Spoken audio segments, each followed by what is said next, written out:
আসসালামু আলাইকুম viewers, welcome back to my channel Bangla recipe. আজকের রেসিপিতে আমি আপনাদের জন্য নিয়ে এসেছি কাঁচা আমের ঝুরি রেসিপি। আমার এই কাঁচা আমের ঝুরি রেসিপিটি দেখতে থাকেন। দেখতে পাচ্ছেন আমি এখানে 1 কেজির মতো কাঁচা আম নিয়ে নিয়েছি। এবার আমি এগুলোকে খোসা ছাড়িয়ে নিব।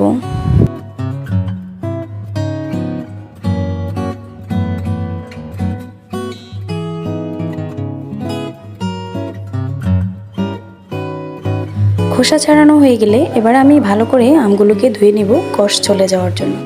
এরপর আমি পাতলা সাইজ করে আমগুলোকে একেবারে আলুর মতো করে কুচি কুচি করে কেটে নিব। তো আমি বলার চাইতে আপনারা দেখে নিন, তা সেটাই ভালো হবে। দেখুন আমি ঠিক এভাবে আলুর মতো করে কেটে নিয়েছি।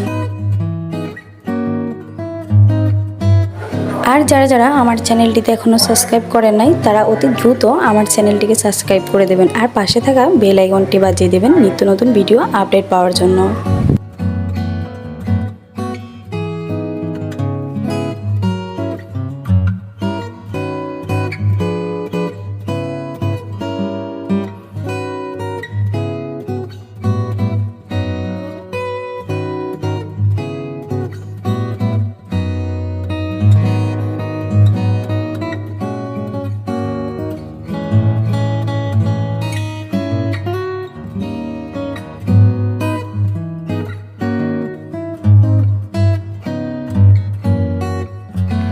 আমার সবগুলো আম কুচি করা হয়ে গেছে। এবার আমি এগুলোকে ভালো করে ধুয়ে নেব।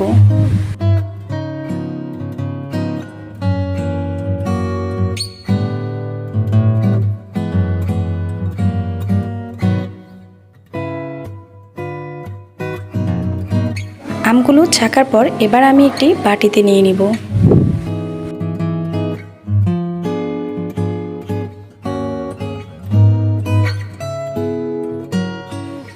এবার আমি আমগুলোতে 1.5 চামচের মতো লবণ দিয়ে আমগুলোকে ভালোভাবে মেখে 20 মিনিটের মতো রেখে দেব।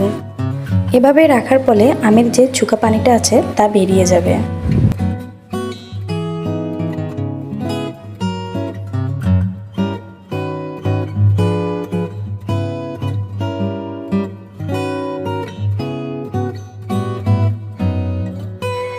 এর পাকে আমি চলে যাচ্ছি শুকনো মরিচ আর 5 ফোড়ন টেলে নেওয়ার জন্য। তো আমি 4টা শুকনো মরিচ আর কিছু 5 ফোড়ন টেলে নিচ্ছি। তো দেখতে পাচ্ছেন আমার মরিচগুলো টালা হয়ে গেছে। একটা ছুরির সাহায্যে এবার আমি মরিচগুলো কুচি করে নেব আর 5 ফোড়নগুলো ভেঙে নেব হালকাভাবে।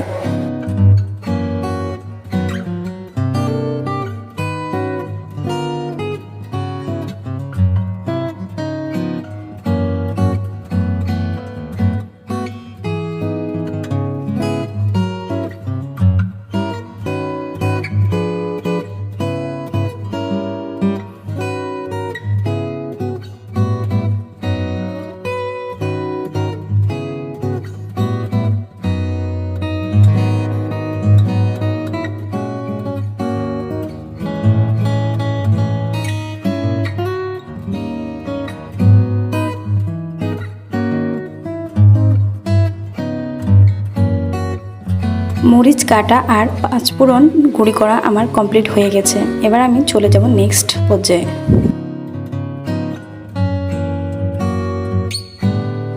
লবণ দিয়ে ভিজিয়ে রাখা আমগুলোকে আমি হাতের সাহায্যে ভালো করে কষলে টক পানিগুলো বের করে ফেলবো।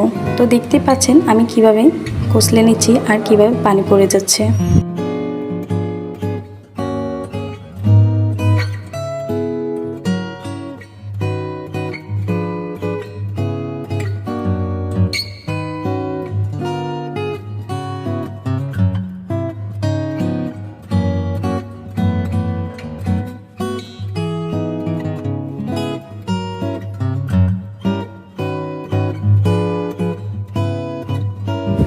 পরবর্তীতে এই আমের সাথে আমি 1 কাপ পরিমাণ দিয়ে দিয়েছি চিনি। এরপর দিয়ে দিব শুকনো মরিচের গুঁড়া আর দিয়ে দিব 5 ফোড়নের গুঁড়া। এর সাথে দিয়ে দিব 1 চামচ লবণ। তারপর দিয়ে দিব বেশি করে একটু সরিষার তেল। তো সরিষার তেলের পরিমাণটা বেশি করে দিতে হবে যেহেতু ঝুরি আচার বানাবো।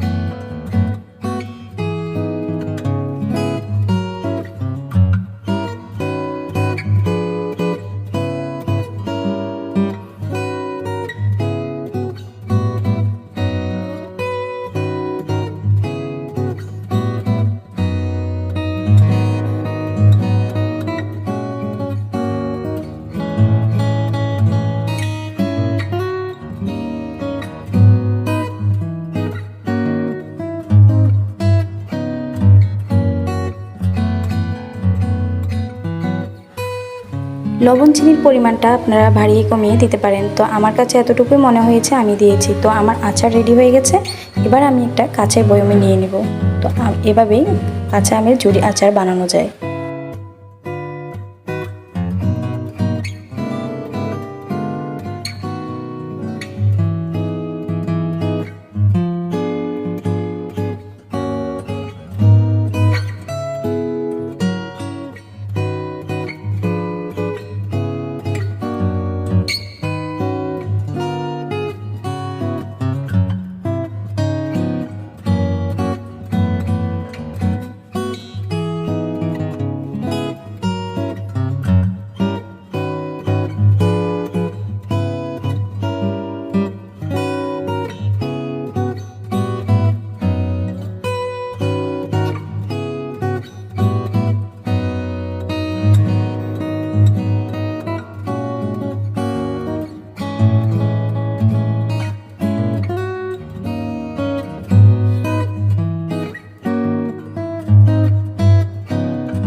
সম্পূর্ণ ভিডিওটি দেখার জন্য আপনাকে ধন্যবাদ।